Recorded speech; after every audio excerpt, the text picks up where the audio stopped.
ওস্তাদ ওয়ালাইকুম আসসালাম রহমতুল্লাহ। ইস্তেহাজা রোগীদের 2 ওয়াক্ত সলাত জমা করার ইখতিয়ার যদি থাকে তাহলে সাদা সারাব রোগীদেরও কি সলাত জমা করা যাবে, বিশেষ করে মাদ্রাসাতে বা বাড়ির বাইরে থাকলে?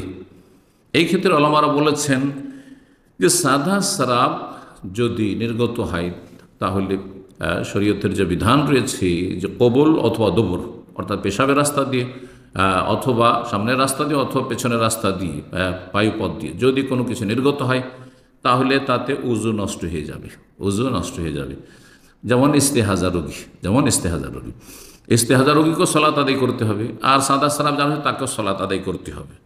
এখন এই সাদা সারাব সম্পর্কে যেটি বিধান এই প্রশ্নের উত্তরে সেটা হচ্ছে যে এই সাদা সারাব কি সব সময় চলতে আছে না মাঝে মধ্যে থেমে যাচ্ছে?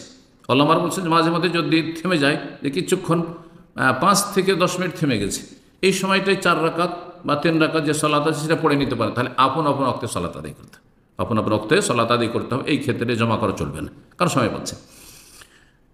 আর যদি দেখা যায় না কন্টিনিউ ইস্তেহাজা রক্ত বেলিনি যেমন সবসময় হতেই আছে, ঠিক তেমনই কারো এত বেশি সাদা সারাব হয় যে সবসময় সাদা সারাব নির্গত হইতেই আছে, তাহলে এই ক্ষেত্রে তার উদাহরণ হচ্ছে ইস্তেহাজা রোগীর মতো, অর্থাৎ 2 ওয়াক্ত জমা করে উত্তম হচ্ছে কেউ যদি গোসল করে, আর গোসল না করলে কোনো অসুবিধা নেই, উজু করবে আর উজু করে সালাত আদায় করবে, 2 ওয়াক্ত জমা করা জায়েজ। আর প্রত্যেক ওয়াক্তে যদি সালাত আদায় করে এটা তার চাইতে উত্তম, কিন্তু তাতাওয়াদ্দা লিকুল্লি সালাতিন, যেমন হাদিসে রয়েছে প্রত্যেক সালাতে যেন উজু করতে হবে। সালাতের সময় যখন শুরু হবে তখন উজু করবে, উজু করে সেই সালাতটি আদায় করে নেবে।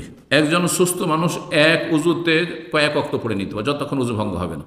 কিন্তু যার নাপাকি স্থায়ী হাদাস দাইম, ইস্তেহাজা রোগী সাদা সারাব হচ্ছে এইরকমই, যার সবসময় পেশাব পড়তে আছে, নাপাকি সবসময় নাপাক হয়েই থাকছে, পাক হইতে পারেন না, খুব বেশি বায়ু নির্গত হচ্ছে, যাদের গ্যাসের খুব বেশি প্রবণ রয়েছে, তাদের ক্ষেত্রে বলা হচ্ছে সবসময় যদি থাকে তাহলে প্রত্যেক ওয়াক্তের জন্য উজু করবে আর সালাত আদায় করবে। প্রত্যেক ওয়াক্তে সালাত আদায় করা বেশি উত্তম, আর 2 ওয়াক্ত যদি জমা করে তাহলে সেটি জায়েজ। আল্লাহ তাআলা আ'লাম।